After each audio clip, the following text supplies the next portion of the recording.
Hello, I'm Joseph Giunta, the music director and conductor of the Des Moines Symphony, welcoming you to the DMSO Listening Room, a part of the DMSO at Home series.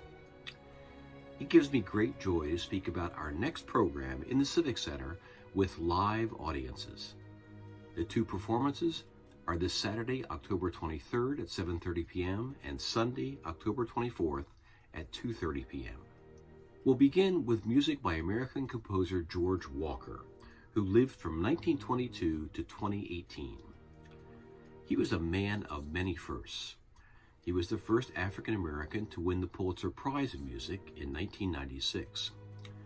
He was the first Black graduate of the Curtis Institute of Music in 1945, and the first Black musician to play in New York's Town Hall, and the first Black instrumentalist to perform as a soloist with a Philadelphia orchestra.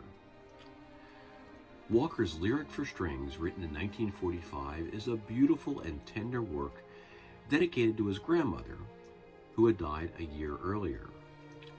The piece is full of somber and remorseful harmonies and lasts about 6 minutes. In that brief time span, it transports the listener to a quiet, tranquil place, ending very peacefully. I believe the simplicity of this piece is an example of his genius, portraying a simple person that, in Walker's words, was full of love, joy, compassion, and tolerance. Next, I'm delighted to feature Concertmaster Jonathan Sturm, Principal Cellist Julie Sturm, and Drake University Professor Nicholas Roth performing the Triple Concerto by Beethoven. Now, this piece is unique, being the only piece Beethoven wrote with more than one solo instrument. It was written in 1803 and rehearsed in the music room of Prince Lobkowitz of Vienna. It was premiered in 1808. Now, the piece is in 3 movements. The first, an allegro, has a march tempo and includes some beautiful passages for the 3 soloists. The melodies are broad, with appropriate majesty and elegance. The slow movement mainly features the solo violin and solo cello, and acts as a slow introduction to the last movement, a polonaise, or polaka. This was a dance that was very popular during the Napoleonic era and captures the essence of elegance and stateliness. And finally, Tchaikovsky's Fourth Symphony, one of his most popular and most often performed works.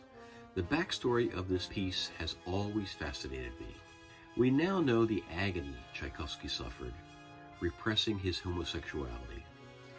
He even married a woman of whom he knew nothing, purely as a cover. The marriage was a disaster and lasted only 3 months. This was the same time period he was working on his Fourth Symphony, and he also started a pen-pal relationship with Nadezhda von Meck. She was a wealthy and influential patron of the arts. It was documented that he thrived on the intimacy of this relationship, partly because it was paired with physical distance. Throughout this stressful and complex time, it was the music that kept him going. In Tchaikovsky's words, the opening of the Fourth is the seed of the whole symphony.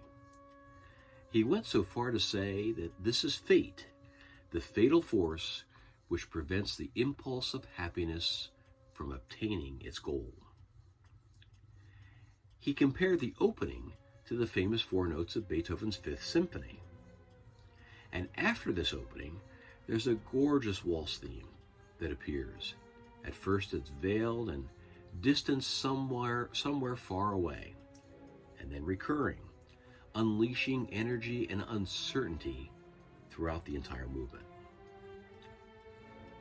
The second movement emerges with a hauntingly beautiful oboe solo, a peaceful, wordless lullaby.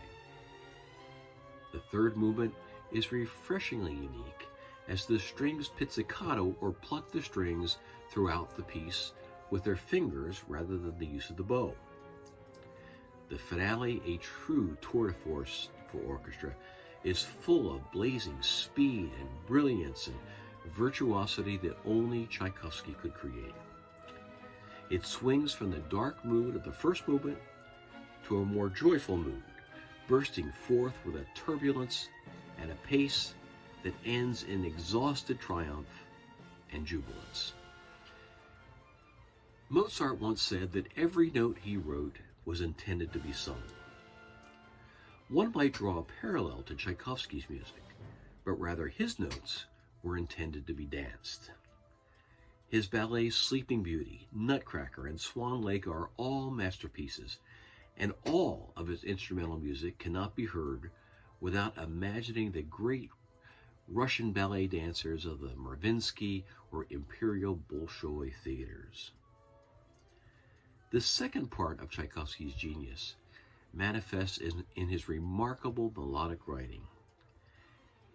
His gift of writing grand and noble and nostalgic and melancholy melodies, always appealing and memorable, which I believe is why his music is so beloved by audiences all over the world.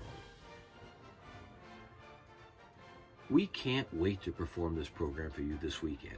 If you cannot attend, remember that our Saturday evening concert will be live streamed and posted on our website for 30 days at dmsymphony.org for you to watch at your convenience. More information could also be found at the same website, dmsymphony.org. And please remember to click on the link that follows this video to listen to some of my favorite performances of these works.